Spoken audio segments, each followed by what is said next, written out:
Tonight on the Game On podcast. With 45 days till round one, the AFL juggernaut is now ramping up. Injuries. It was an Australian Open to remember, but was it for all the wrong reasons? And Tasmania take out the BBL final in a packed home, in front of a packed home crowd. Hurricanes, and we will talk about Mitch Owen's innings. All right, let's do this. Welcome to the Game On podcast. You're joined here in the I'm joined in here in the studio with Malcolm, and once again, it's been a big week in sport. But what's sort of been the highlight of your weekend, mate? Oh, look, I think watching the BBL final last night at a packed, Bill Reeve or whatever ground, I'm trying to remember the sponsors. Ninja Stadium on the sponsors.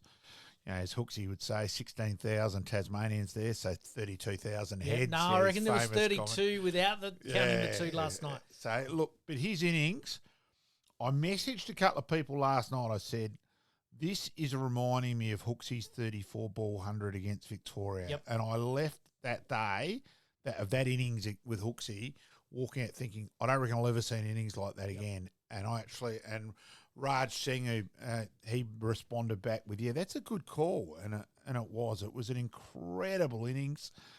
Look, the second ball where, he missed it by millimetres in terms of the in-swinger from Nathan McAndrew. And if it had got it where it went for four leg buys, he actually would have been out second ball for a duck after the five wides from the first ball. So it is such a fine line. And then he just smashed him. And the game was really over pretty early in the chase. Unusual for a BBL final, isn't it?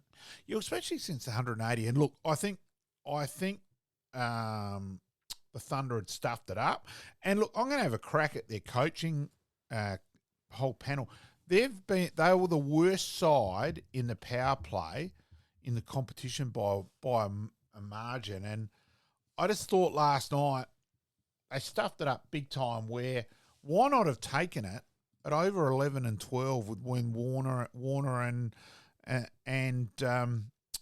Sanger were going? Yep. Then or telling, and Ricky Ponting was spot on where he said it. Why in the hell wasn't Jason Sanger told, just knock this last ball around and you're in for the power play? He has a smash, try to play a big shot. So did they lose the tactics a little bit? Yeah, I thought they did. I thought they stuffed themselves up again on the power play, and they just never sorted that out all year. And you could see when Trevor Bayliss was interviewed about it, he was a bit gung-shy. Yep. But then once the bowling there, I think the bowlers were powerless wherever they put it. The dew had kicked in, so the ball just skidded on beautifully for the batsman. And people out there, if you've ever played cricket with a dew with batting, it just speeds the ball onto the bat, and it's just beautiful to bat on. And, they smashed him, and, the game was over pretty quick. And, look, full credit to David Warner for his speech afterwards. That was pretty classy. There's quite often a few people on losing sides have struggled, and I thought that was a very good speech, so well done there. And, look, they got over 1 million people to the Big Bash, big TV ratings. It's probably the most successful Big Bash there's been for a number of years. So, look, you've got to... Do you think that's because of the shortened season? Yeah, I think that helps I big know we're time. going to talk cricket a little bit later, but obviously you've flagged it now that it was such a popular event. It seems like it's sort of fitted in with school holidays, that tennis, BBL, cricket sort of going a little bit head-to-head for a little while there. I think it just gave you that alternative. And for those of us who criticise it and say, well, God, there's the Test series, you're thinking about making a change and we're picking a player out of a Big Bash. Well, I actually decided that for Constas to come out and play shots and change things up. So, and Webster at 30, 31 is probably a little bit different because he's just learned he knows his game by now. So in that way, for those of us who criticise it, say no during a Test series, it should be Shield games being played. We haven't got the runs on the board to back ourselves back against it. So it's a huge thing. And look, it's a money winner. The ratings going up gives them more bargaining rights and the next TV deal. So, look, as much as I don't love 2020, I know. You've got to say it was a very successful event. And I probably actually, in the end, I've probably being actually watched a bit of it in the end, which I probably haven't for a few years. Yep. So, yeah, so full credit there. Absolutely. And it's obviously those people are not going to come to a Shield game, whereas they will head out for a 2.5 hour, 3 hour type. It is. It's entertainment. It's different. It's not a winner take all. Look, I do know within cricket there's been criticism of Travis Head that he was the only batsman to make himself unavailable. Yep.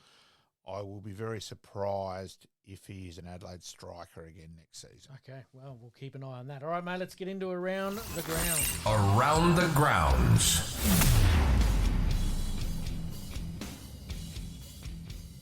All right, a little bit later on today, we are going to talk the soccer. We're going to talk, obviously, Adelaide United, the baseball and the basketball. But we're going to kick off with the AFL. It's starting to ramp up now.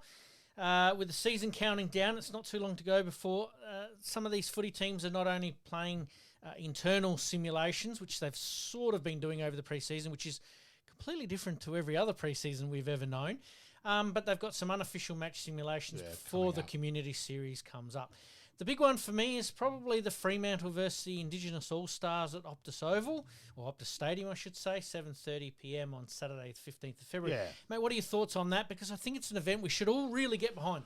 Oh, look, it should be, and you'd expect it's going to be pretty fast, quick footy to watch, and it's sort of like maybe a bit similar to the basketball, where the East plays the West, and there's no defence. I think it'll be pretty attacking footy, so I don't think we'll be starved of goals. Nope.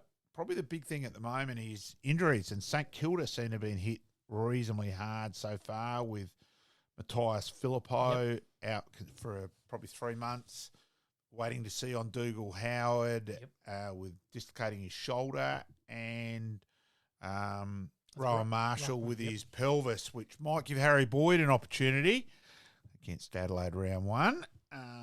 So wait and see there. So, but yeah.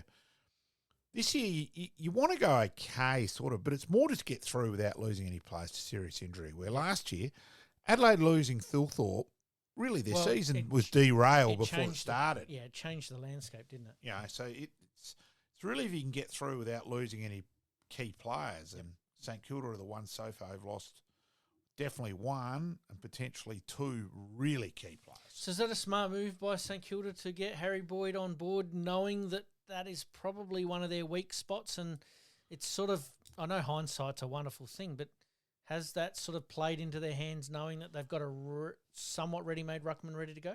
Yeah, it's and when I say ready-made ruckman, I know Harry Boyd is rucking at SANFL level and he's ready-made, but he's not the tallest ruckman going around, but he's very smart. It's going to be interesting how he goes. He'll use his body. Yep. So the rules changing there have probably got him looked at, which the rules previously not allowing that body thing. It went against the smaller ruckman. So that gives Harry a chance.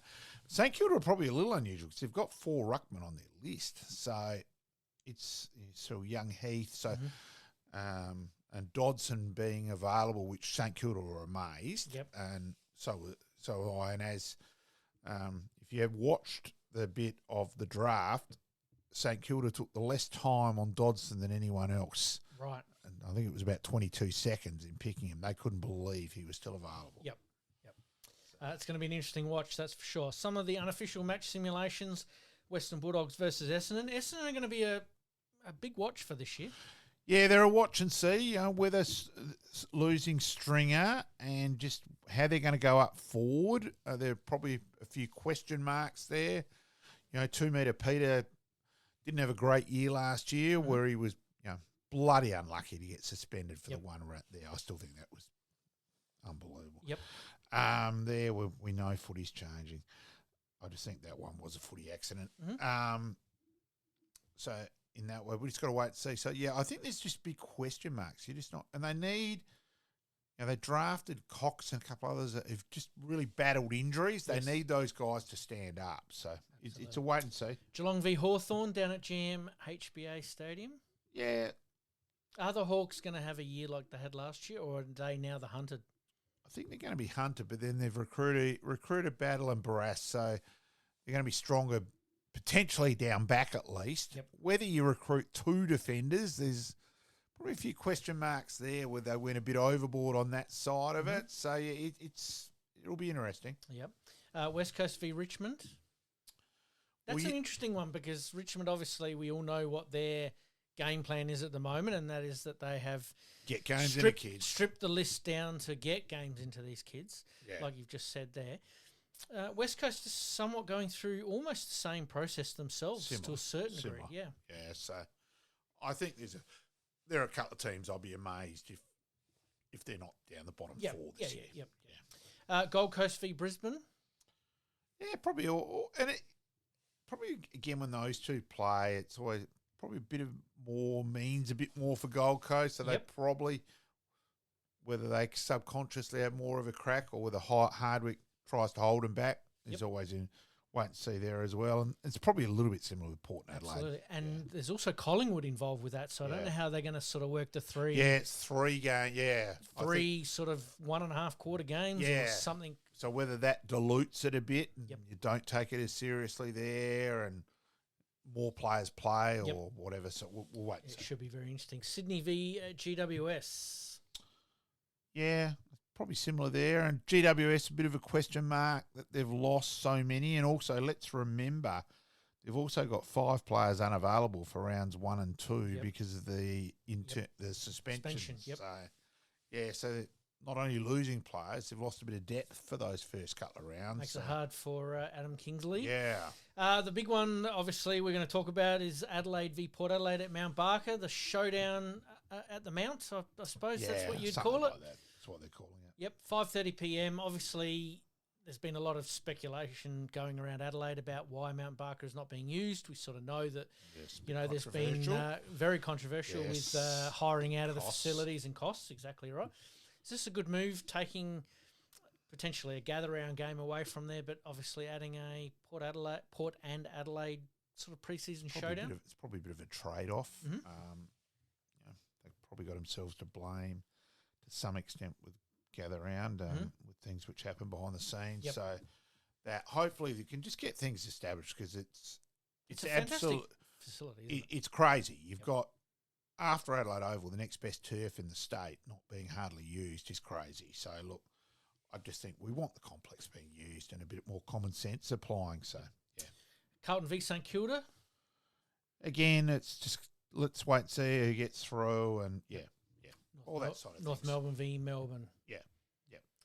All right, we'll talk about the AAMI Community Series next week, but the two teams, obviously, we've got on our list this week are Carlton and Collingwood. What do we expect from Carlton this year? Is it a year that they need to step up? I think so, but they need just their players to stay in the park. That's probably the thing the last few years. Like Russell Green has now left Carlton purely because the players went on the park and there's already been a couple of injuries like they've lost Newman for the year. Yes. And a couple others. So people are saying, well, maybe it wasn't Russell's fault so much after all, but they just need their key players on the park, and they need to get Curnow and Mackay playing the whole year. And those two, one of them seems to be quite often injured. And how do you play them? Because some Carlton people would say having them both in the forward line isn't the right move. Oh, I still think it's a nightmare matchup for anyone else. It was more Mackay's goal kicking. It wasn't through lack of he getting changed the ball. around the corner from 23, seemed to straighten up in 24, which certainly helped. Because Charlie's got a big tank, does he play that high half forward? I think so, because he gets up. That gets him and he more can involved deliver in so the play. well. Gets him more involved in the play. If they're finishing, bloody oath you play both of them. But when Mackay was kicking for goal like a demented wombat, it was pretty hard there for a while. Like he was missing from 15 yards out. Yeah. All right, let's talk some key stats. The average age is 24.8 years, 7th oldest, so they're in that sort of window. In the window. Average games of 74.5, which is the 7th most experienced, so you'd expect. Most games, this one was a surprise for me. Even as a Carlton supporter, I actually thought that Cripps would be up there, but it's actually Nick Haynes. Okay. 211 games. Of course they've recruited him. You sort of forget. Yep. Nick Haynes, exactly right. Oh, look, I think he'll be a reasonable player. I reckon he's still got a bit of footy left in him. I think he's a smart picker. Absolutely. Players with 100-plus games of 16, so they're in that sort of window with what sort of Brisbane are sort of doing, and players with 100 games plus is 16, and players with less than 50 games is 21. So they still have that little bit of divide there, don't they? Yeah, they need their ruckman to stand. They probably need to get that sorted out with who's number one and go and that sort of thing. And just, I think they were a bit stuck there, not sure what they were doing, and it seemed to vary a bit. And well, the results sort of stand out as to who was the preferred ruckman. But De Koning for me, De Koning's for me, he's got the ability to be pretty special, and they seem to go with Pitt net there for a while, and it was. I think you go for a bit more mobility around the ground. If you're looking at, say, Gawn as an example, or Jackson from Freo, when he goes in there, he's obviously quite mobile, but you can use him in other positions, which I think you can here as well. All right, let's move on to Collingwood. Hurts me to say, but Collingwood, the 26 average age, 26.3, which is the oldest list in the AFL. Yeah. That was a little bit of a surprise for me. No, because you've got Pendlebury, side bottom, Howe, that immediately takes your age where pretty up. I changed my thinking on that, going, they've actually got some pretty good young players. But, when you add those three together, it is. 102.1 most experienced games. Yeah. It's probably, again, inflated there where you've got ridiculous number of games amongst those three. So probably over 700 of those three. Yeah. So most games, Scott Pendlebury at 403. How do you see? Probably over nearly 800 then, Yes. Yeah. How many games do you see him playing this year? I still think he'll play the majority. Yep. I'd be surprised if he doesn't. He's still, he was still a very good contributor. I thought Sidebottom showed more signs of and Howe showed more signs of struggling. Howe was injury as well, but I thought Sidebottom at times struggled to keep up, where Pendlebury's just still seemed to be so smooth. He did make a couple of mistakes there late in the season that you just went, don't know. Yeah, but it is a long season, so we will do that. Players with 100 games plus at 20 and players with 50 games, less than 50 games at 17. So they're right in that window there as far as those numbers go. Yeah. And Houston, that's their big pickup. That was going to be my next question. How do you see Houston impacting on Collingwood right from the get-go? He's a elite kick. So all of a sudden, means another efficient ball user out of defence. And I think he'll play mainly half-back. He may squirt through the midfield a bit, but I think he'll be mainly half-back. And I think he's the best half-back flanker in the comp.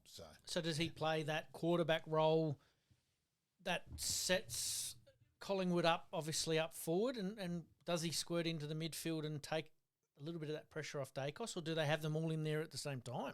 Oh, I think he'll be the scary part. Yeah, it is, but I think they'll mainly want him down half back because he's such a good kick, and he's a long kick. Yep, he's an elite kick where he clears a line. Yep. So, yeah. Does he make Darcy look a bit better, or does it help Darcy? Sorry, that's probably the wrong way of phrasing it. Does he help Darcy get back to where he was in his premiership year? I think that's more where they need. They lost Murphy, and Murphy used to he was so good at covering. And that allowed Moore to attack more. And Moore's judgment last year, when to attack and when to defend, at times was abysmal. Well, you just sat there and he's crazy. Just in no man's land at one stage there. And I think he was almost needed to put a sign, where in the hell's Murphy? Because he showed that he relied on him. And that's still probably for mine the big question mark on Collingwood, that they need a defender who can organise and be a lockdown and be an organiser and allow more to attack. So not sure what role Houston will play with that as well. I think that's more a tall than a taller player than Houston in that way. Yep. How do you see Collingwood going this year in general? Yeah, look, it probably depends. It's such a fine line. It's whether you can win the close games. Now, we've interviewed Greg Edwards tonight, and he spoke about North in 18 where they won them, where the year before they'd finished bottom and they'd lost them. It is, as Griff would say, a fine line between pleasure and pain. Well, Collingwood have been the masters of this over the last 3 years, haven't they? Of winning those close ones, or coming from behind and winning those close ones. And all the best to Griff. He's going through a few medical issues, and he does listen to our podcast, so all the best to Griff, and hopefully catch up soon. Absolutely. I think Collingwood are going to have a middle-of-the-table type year. I think that they've still got a few things that need to click, and for me, those question marks over those older players as to how many they play and when they play them is going to be very, very interesting to watch. They are. They're a question mark.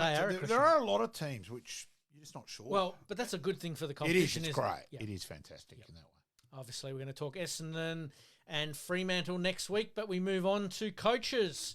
Let's talk some coaches. Who, I hate to say it this early in the season, but who is a couple that might be under the most pressure come round 3?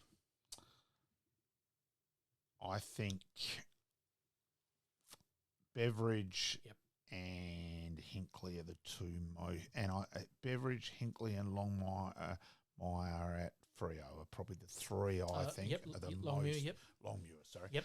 Are the 3 most for mine under the pump. Yep. Talking of Longmire. Yes, apologies. No, that's okay.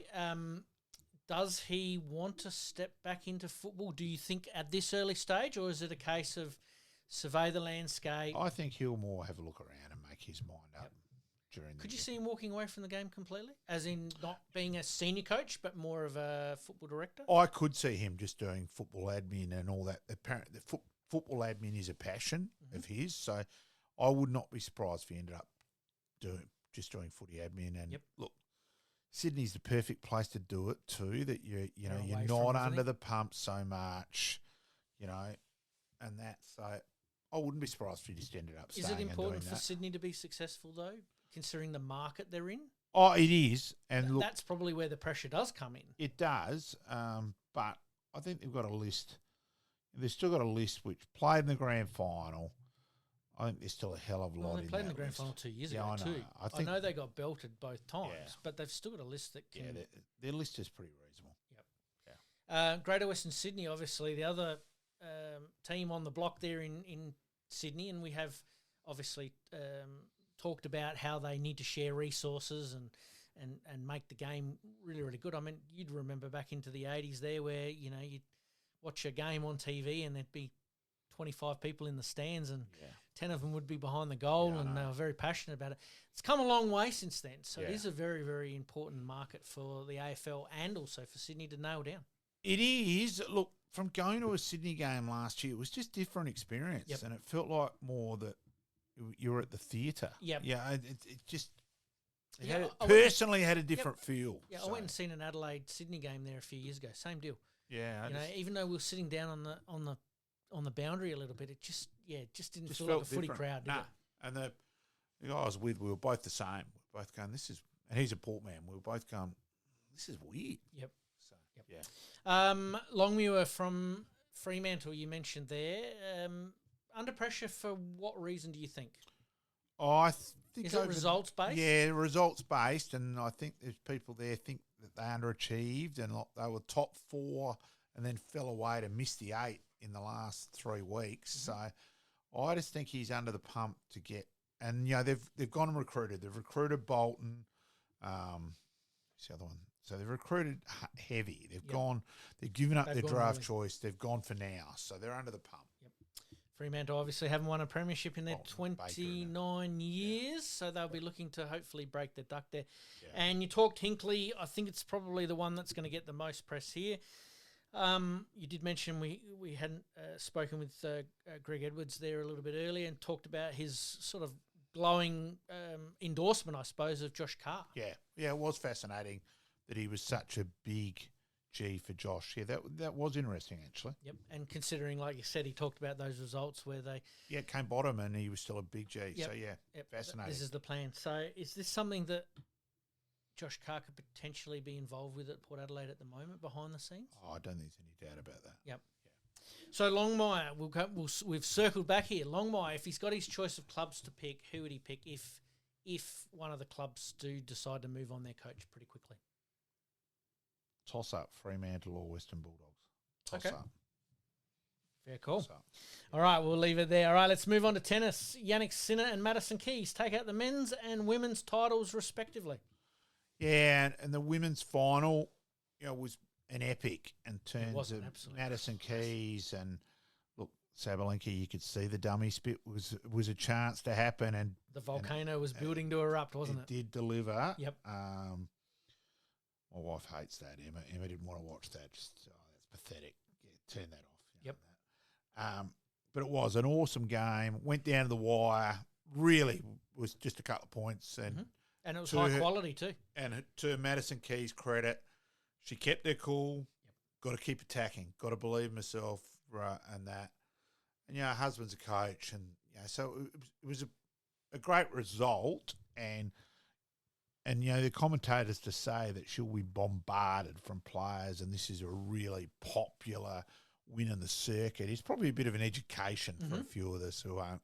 Tennis. You're not involved. Not involved in tennis, so that was probably, I think, pretty crucial. And Sinner was just too good, male side. He won the big points, and he was just too good. We'll go back one step there on the Sinner match. He obviously played Dimonor in the fourth round or the quarterfinals. He just can't take that one step further, and he always seems to run into the guy who basically always ends up winning. Semi. He got. It's a bit reminiscent of Leighton Hewitt there for a few years. He'd always run into Sampras, or he'd run into Agassi, or run into Federer. Look, he just hasn't got a big get out of jail shot. It's like the Energizer battery to get it back, and against the elite, that's just not quite enough. So look, huge credit to him that he reaches where he's utmost in terms of to keep reaching the quarters consistently at the last. He's reached the quarters at the last 4 Grand Slams he's been in is a huge achievement. Absolutely. He's going to go places, that's for sure. Like we've said, the women's game was a match for the ages. It was a classic final that went all the way. But the men's sort of game is being overshadowed by a couple of things that have happened off the court. One of them, obviously, was with Novak Djokovic in that, semi-final game where he pulled out after a set. And a few people, you talked about Madison Keys being liked around the circuit. Well, Djokovic has obviously been injured, pulled out, retired from his match, and people are, dropping petrol on the fire, basically saying, "Nah, I don't see it. I don't know whether it's right or wrong." Well, you still take him with a grain of salt with the injuries. The bit where he won the Australian Open, where it's they came out and said he had a 3 centimetre tear in his hamstring afterwards. Bullshit. That's garbage. Anyone's doing that, you aren't. Anyone You're not who's playing 3 weeks. anyone who's done their hammy knows that no way in the world are you doing that. So that annoyed me. I think that's annoyed a lot of us over that. So you always took his things, and then where he said, if I'd won the first set, I would have kept going. And look, he's a different cat. He's not my type. I'm not out of that, and just he's so frustrating. And it was a bit weird again where. And as people said, well, hang on, it's a semi-final. Wouldn't you at least take the extra time out and take the break? You can do all of that, which he's been a master at doing. Did he think, well, no, I've done that before. Maybe if I'd gone too far on that one, everybody's jumping up and down. So it was, he's just so hard to work out. I think. It was an interesting one. Obviously, people paying some very, very good money for that semi-final ticket and only getting an hour's worth of tennis. Huge money too. I can see why. It was about $400 a ticket. So I can see why certain people were obviously a little bit annoyed about it. But and then the comment to come back, well, hang on, it went 82 minutes, which is as long as a women's match. Yeah, I thought that was a bit... Yeah, but you're sort of justifying it when you don't need to justify it. If you're injured, and this is probably the one for me, is that now, he's put up a ultrasound image on social media saying that, here it is and this is what the problem is and, I'll be right in 3 weeks' time. Well, you sort of did the same 2 years ago, whenever it was. And then won it. And then won it, So, that's... I think it just rubs people up the wrong way overall. Obviously the other bit with the whole COVID bit, he lost... massive respect in that regard around the traps as well. So he's just different. He's bizarre. All right, before we talk a little bit more Yannick Sinner, we will have to make mention of Darren Cahill. Obviously, his coach has sort of said that he's going to part ways with Sinner, which obviously happened a few weeks, I think, prior to the tournament or a few days before the final. I did see a little bit on social media. Jack actually came out to some practice sessions there with Yannick as well. Good to see, the master and the apprentice, so to speak. But what a career Darren Cahill has had, not only on the court himself, he was a very, very accomplished tennis player. And Leaf Forest dropped the rumour that don't be surprised if he follows David Koch at Port Adelaide.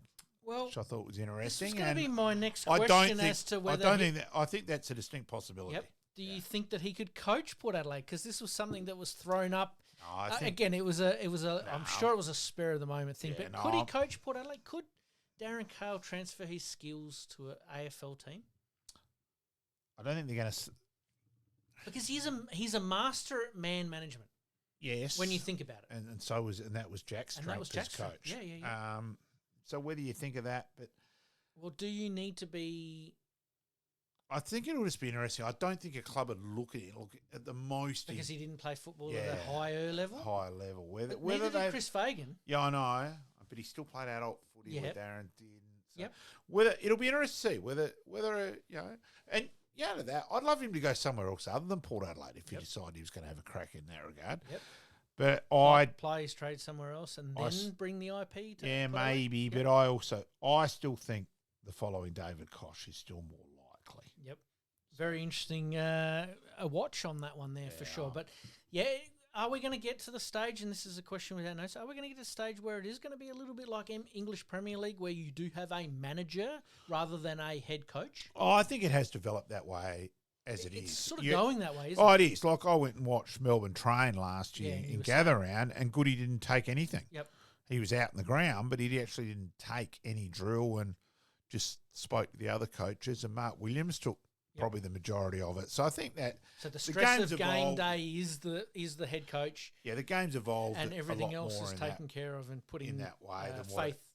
It used to be like, and you'll still get some coaches will still want to drive the bus, but I think the comment's gone back more and more. Hey, hang on, you only got so much stress release and all there here. So is that the modern day coach? Yeah, I think so. Yep. And it was interesting watching that day where. And I'll probably go out and look at a few other clubs this year and gather around and that and just try and compare out of that way. But that was the one where last year it felt different. And then just talk to Goody afterwards, and he was pretty relaxed about on the ground. And excellent. My counter argument to that, again, question about notice, is Ross Lyon is a bit of an old school coach. Do you see him potentially not letting go of those reins as easily as some of these modern day coaches? I didn't get to St Kilda's training last year. And I intended to because it was at Nord, so I intended to. Do you think that is part of Ross's chink in his armour in not whether he has taking more that next now step? Or not? I'm not sure. It'll be interesting to see and get the word around. All right, we'll keep a bit of an eye on that. All right, we sort of did go a little bit longer on the footy and the tennis than I thought we would, but let's talk cricket. The Test squad has obviously been named, but a few early signs that there could be some changes in the wind. It sounds like Travis Head will open, and it's out of Josh Inglis or Nathan McSweeney to bat at 5. I hope they go Nathan, obviously, but I do think Inglis is a good player at spin, so it will be interesting there. Are you surprised that Constas is the man that's going to miss out? It sounds that way at the moment. So, wait. Also, the weather forecast in Sri Lanka is pretty iffy for the first test. Hot, humid and raining? Yeah, well, there's been monsoons and every day is predicted rain, so we just got to wait and see. But they're saying the pitch will turn square and you won't need that much. And look, we just had Pakistan, West Indies, which finished in the first session of the third day. So that sort of thing. Yep. I think at the moment, Australia are still probably deciding whether they'll play 2 or 3 spinners. I think Lyon and Kuhnemann will both definitely play. Kuhnemann looks like he's got through remarkably from having that finger. His thumb a couple of weeks ago. Looks like he'll play. Now, I think they'll then decide whether they go Murphy or Boland probably. He'll be the other bowler and that. So we'll just wait and see. In your personal opinion, again, you watch cricket a hell of a lot more than what I do. Is this a case of stamping that authority for a horses for courses type deal? Oh, it is. And horses for courses. And look, you actually, I think the Pakistan West Indies, I don't think there was an overbolt of pace in either side's second innings. Wow. So that's happening more and more. So the thought process to go, well, let's open with Travis because he's not as good against spin early, so he can open against the mediums. Well, he'll still be facing spin anyway. So it's an interesting thought process there. Look, I think he's a better player spin than what he used to be anyway. But do you play him at the top of the order or in the middle of the order? I think they'll go for it. It sounds like they've decided he's going to open. Right. So, Yeah. It's going to be an interesting call. India are going to be taking on England. Obviously, that's coming up. Obviously, It's coming up still, yeah. T20, still 20s. T20s first as well. Yeah. Do we expect India to rebound? And where are England at the moment? Because obviously I'm thinking ahead to the Ashes. Ashes, oh, yeah. So it's just watch and see. And look, it's going to be fascinating to see what India do with Sharma and Kohli. You know, do they retire one? Do they pat one on the shoulder? Probably Sharma. Or do they do both? You know, both at the same Kohli time would be incredible. Yep. That would be, I'm not sure I'd or want to be a India selector. would be in morning. Yeah, I'm not sure I'd want to be a selector to make that decision and live in India. I reckon Yep. that'd be pretty risky. Yeah, so, yeah. how fanatical That'll be they a are. country that'll be in mourning, obviously, with his Yeah, retirement. I'm more not so worried. Or do you think they've got used to the idea? No, I'm more worried about the aggressive stuff which could then happen. Stadiums burnt down and effigies and that side of things. Because yeah. So let's just wait and see. So it's a fascinating watch. It's going to be a fascinating watch. What about England, mate? Is Bazball going to make a return? And if it does, Oh, they will. They'll keep going with that process. They're playing Jamie Smith, who is a batsman who keeps. Yep. He's nowhere near their best keeper, so they play him, and so they're going to keep going with Duckett. Whether Crawley is still there, probably he's the one who's a little bit in doubt. Mm-hmm. But then I think there's still Root, and whether they go Bethel or so there's still a couple of spots in England. England's up for grabs, Yep. well and truly. All right, mate, we're going to leave the Premier League cricket and the women's cricket for this week. We'll get onto that right onto next week. But congratulations have to go to Tasmania taking their first the BBL Hobart title. Hurricanes. They were very, great atmosphere last night to hear the crowd singing Mitchell-O and Mitchell-O. Yep. And it was fantastic. Yep. And full credit. And, Nathan Ellis is obviously, and let's remember they got bowled out for 74 in their first game. So then rebound and dominate after that, get the final, win both finals at home convincingly. Yep. Full credit to them. Absolutely. And as we led with at the beginning of the show, some unbelievable individual efforts that sort of remind you of a couple of players from yesteryear. So really looking forward to that. All right, mate, we better take a very quick break. We've gone well over our first scheduled stop, but coming up, we've got Adelaide United. We were sitting here last week and it was they were down, and then within the space of 5 or 6 minutes they came back. And Adelaide Giants unfortunately bow out of the finals race, which was quite disappointing in trying to get their three-peat.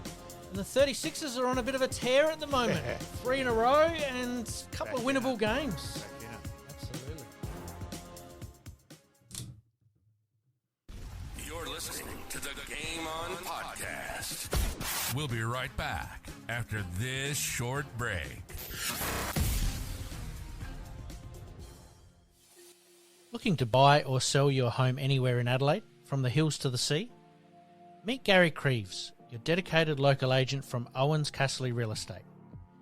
With unparalleled knowledge of Adelaide's housing market and a commitment to exceptional service, Gary ensures a smooth and stress-free experience for all your real estate needs. Trust the expert, trust Gary KRIEVS at OUWENS CASSERLY Real Estate. Your next dream home awaits. Contact Gary today on 0422 071 317 or on email garyk@ocre.com.au. And for more listings, please visit owenscasserly.com.au. Make it happen.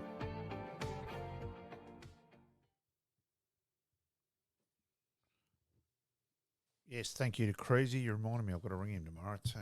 Yes, I'll do that when I leave. Absolutely. All right, let's move on. Adelaide United come back late in their last game to secure a 2-2 draw. Yeah, that was funny in terms of we're doing the show here and we looked up at 80 minutes and Adelaide haven't had a shot. Yes. And they've scored in the 81st minute, then another goal in extra time. Yep. And then there was if you're watching, and look, I'm going to have a crack at football or soccer as we call it, the world game. How in the hell can we have our game, AFL, Australian rules football, time kept to the last second? And having time kept, it is. It's done properly and to the last second. Why in the hell have we got the world game where it's the referee decides what he's going to add on, and then it can go. It's just purely up to the referee why that's not done off the ground exactly to the whistle, and that. And right surely through the earpiece and away he goes. Well, it shouldn't even be nothing to do with the referee. Yep. Bang, and the siren goes. Yep. It's a whistle blown, time on, time off. Exactly the same. It could be done, and that way it's done because that went the extra time went for another 2.5 minutes on what it said, and look, in this case, Auckland equalised. Yes, it could be anyone. Exactly. But I'm just saying. Yep.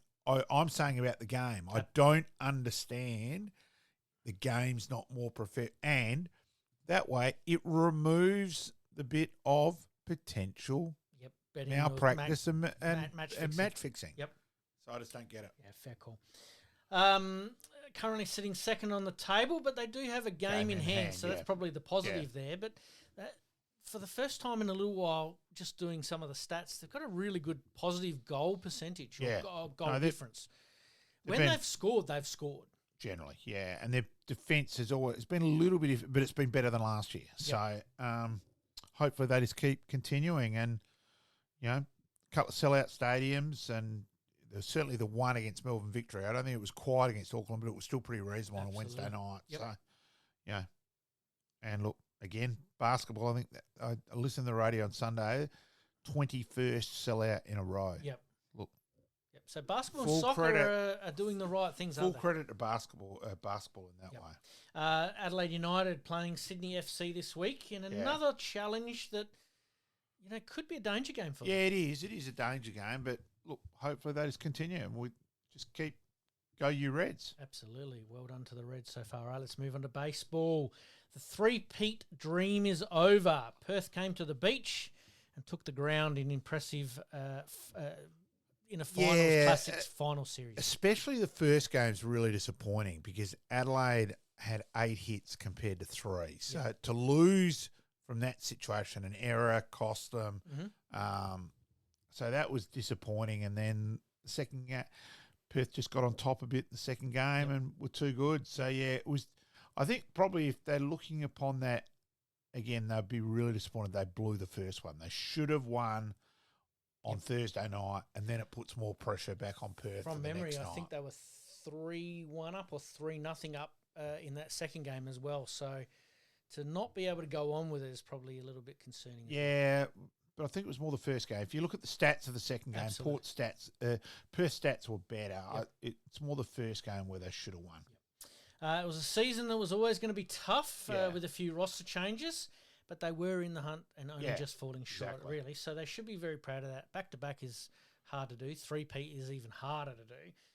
Knowing that the Giants, they'll leave no stone unturned in having a bit more of a tilted again next year. Yeah, exactly.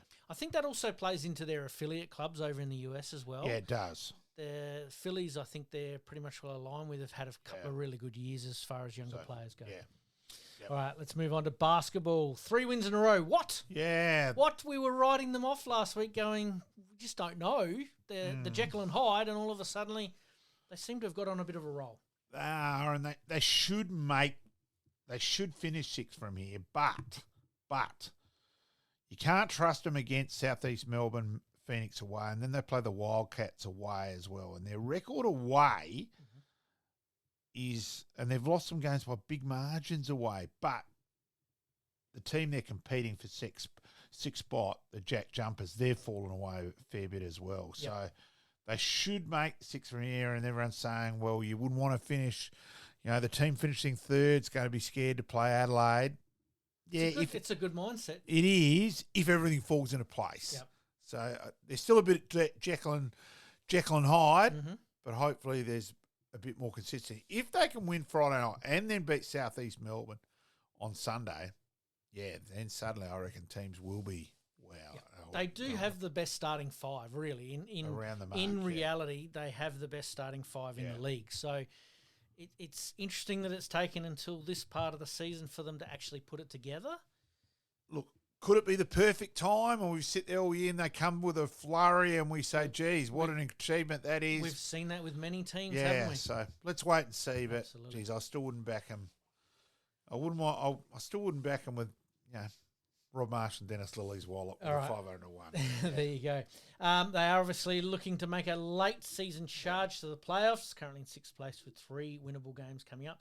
Starts with the Brisbane Bullets here and Adelaide. I think you're going to get your 22nd sellout game for the year for the 36ers. Yeah. And then, like you said, they're playing Southeast Melbourne in Melbourne at 4 p.m. on Sunday. So there'll be a lot of 36ers fans that'll be invested over the weekend in some of these results. Yeah, I reckon I might find a few pubs with out and about on Sunday and watch that, I reckon. Yes. Absolutely. All right, mate. Sell books, obviously. Let's take a quick break and look at what's coming up this week. We have Keith Thomas, part 2. And apologies there. I think part 1 ran longer. Yeah, we'll sort that that out. out. And Craig Burton, part 1. You're listening to the Game On Podcast. We'll be right back after this short break.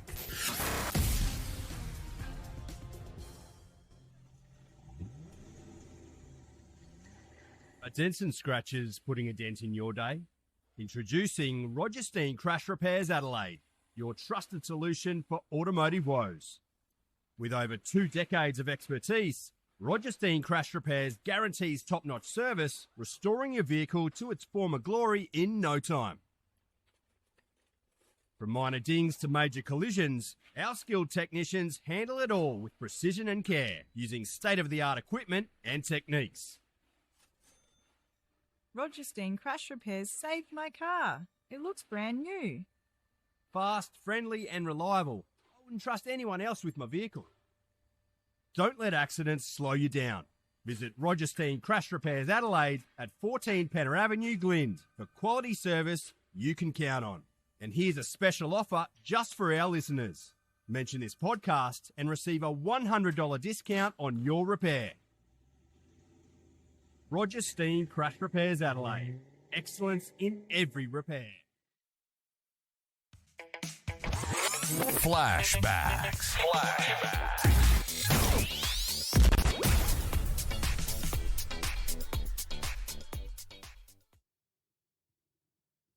Happy not to have seen Craig for a couple of weeks at least, yeah.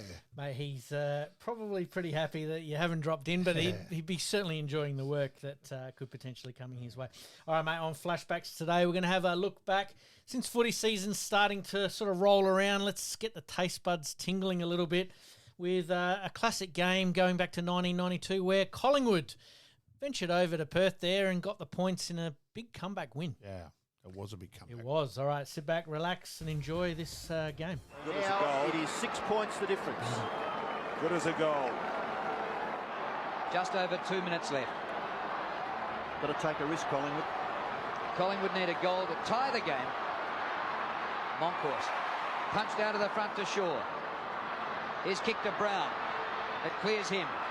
Rowe leaves his man and goes after it. The whistle's gone. Free kick to Brown. Gavin Brown pushed out. So the Magpie champ has it in between wing and half forward. About 2 kicks to goal from there. 1 2/3. He tries to go for the huge talk. Not a bad effort, actually.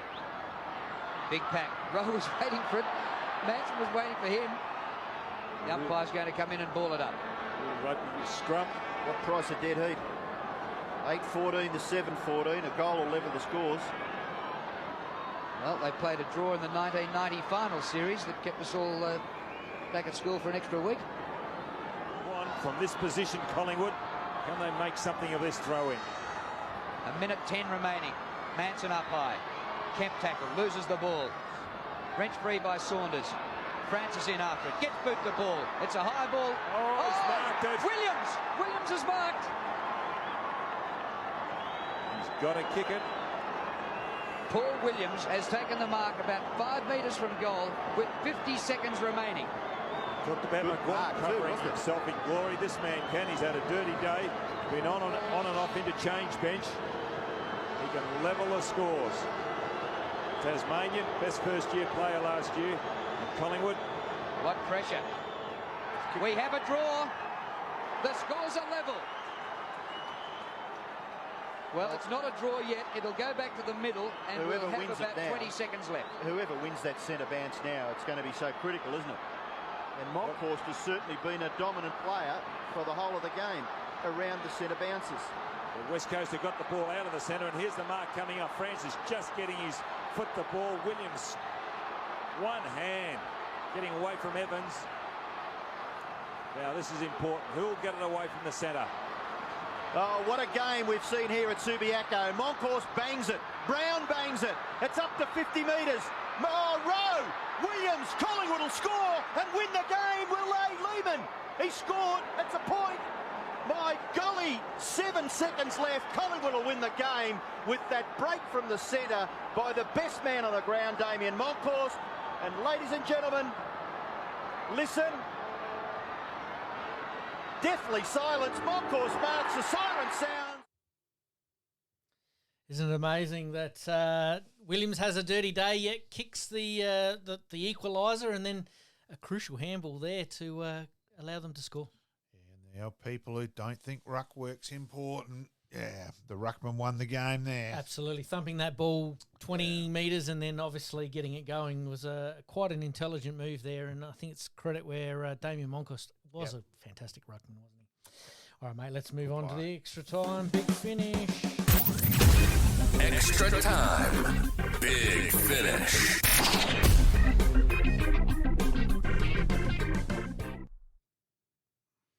All right, it'll be a quick one tonight because we don't have too many on our extra time big finishes because the AFLW at the moment's sort of in recess a little bit. Yeah, but and we've got a bit of research. What I will say with the AFLW is they are going to be playing their 10th season in 2025. Really. What are your thoughts on that, mate? It's been a whirlwind of change amongst the AFLW community. And in general. Yes. You know, as how big women's football has now become part of the program with all clubs. Community clubs as well. It is huge. Look, numbers plateauing and dropping off is a worry overall, as are the injuries, which are a big part of it. So there are some worrying things there. But look, women's football, in terms of helping community clubs, and I know at Payneham, I know GS used to say if there was a women's game on after the male game, that they did an extra $2 to $3 grand in general over the bar, and that's massive for a local club. That's huge, and that's where I think it's great with community footy, and that's where I think the game should be played. Yep. If I was running the amateur league in that, or the SAFL community football in that way, I'd have the girls starting at 5:30 each week after your A-grade game. Absolutely, personally. Sounds like a good plan there. All right, mate. We'll talk obviously more on that as that season sort of starts to roll around. But obviously, changing in timing of the season with more rounds also being introduced, which we have sort of touched base on. Your thoughts on the extra rounds? Good, bad, ugly? I think they've just got to spread it out, though. Like there was no doubt this year with trying to condense it and the girls playing 3 games in 7 days, that then made the game, because the players were tired, it became more and more congested. So what they don't want to happen, they created more and more because of the programming. So I think they've got to be smarter in that regard. All right, we'll talk a little bit more depth as we go on there. Let's talk SNFL, just touching base very, very quickly here. Do you think it's fair on clubs that are sort of still waiting on potential players that could be on AFL lists at this stage of the year? I can't stand it. Yep. I think it's disgraceful. I think it is ridiculous that they can't shorten it, that you're still up in the air trying to know what's happening is a nightmare, and it really is. We'll obviously cover the SNFL in a little more depth over the next couple of weeks, but I just wanted to throw that one out there now that obviously there are some clubs that are waiting on decisions from players. Big time. It does hurt. All right, let's move on to netball. The Thunderbirds are go for 2025. Yeah. I know it's a little ways away, but we want to give them a little bit more time this year to the podcast. And their first game's coming up on April 5th at home there.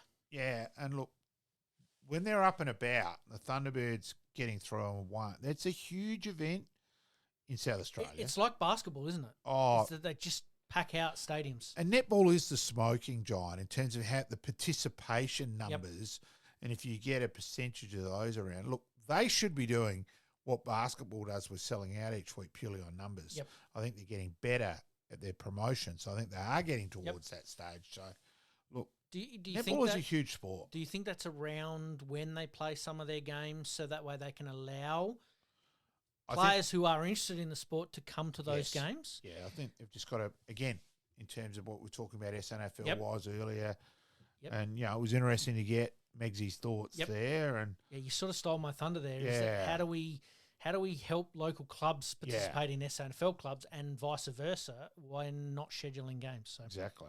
Yeah, I think netball is on the right track, and I think basketball's got it just about right at the moment. Let's talk golf. We've promoted it last week. We're going to promote it again this week. Live Golf is back 14 to 16 of February.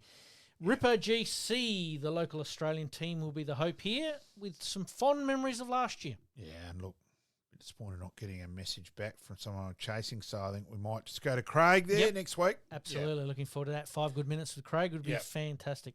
All right, mate, let's talk the Tour Down Under. Before we get on to some of the events and bits and pieces like that, one question for you. Is this, after another successful event, is this the most successful event in SA sporting landscape?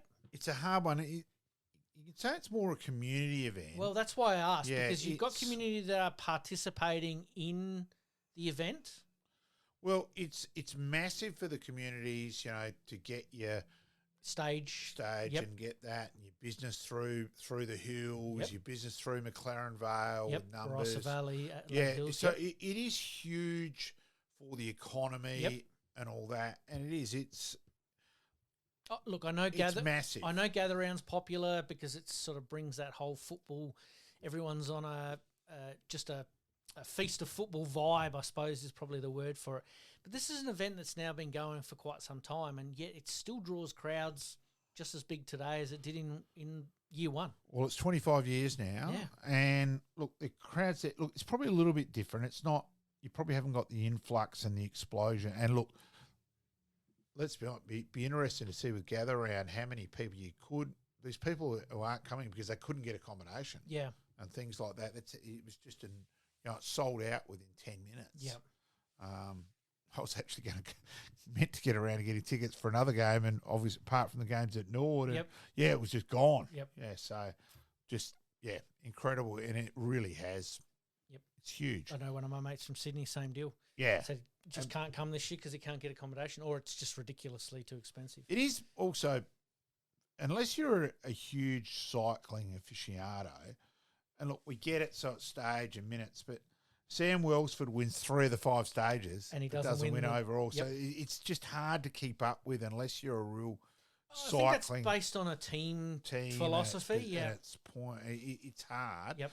But look, Jonathan Narvaez, well done in terms of male wise, and look, Naomi Rouge in the female. Now there was also I did hear on Sunday, and about where the cycling world were critical that the female event isn't as big as the male, and they say it should be, and there should be the same stages and exactly the same. So it was interesting to hear, as not a huge cycling nut, on the criticism. But look, I think this year's the first where personally I didn't get out to a stage. Normally I do, and it just didn't tie in with life in general this year. One of those things, babysitting and all that side of things. So, but in terms of an event overall, it is massive. A little bit unlucky on the last day where there was the crash and all that. But it is that sport. There's no one in the world that so many people competing. This is the thing, and the general public being involved in some way, shape, or form, and they can ride certain stages. I don't know whether I'd be able to do the Wollonga stage. That one looks like and they did it twice. I'd struggle in my car. Yeah, there you go. Well done to the Tour Down Under event staff. They always put on a pretty good event, and it's always pretty popular. So that's why I thought I'd throw it out there. Is it the most successful sporting event in SA? It's up there. It's certainly up there.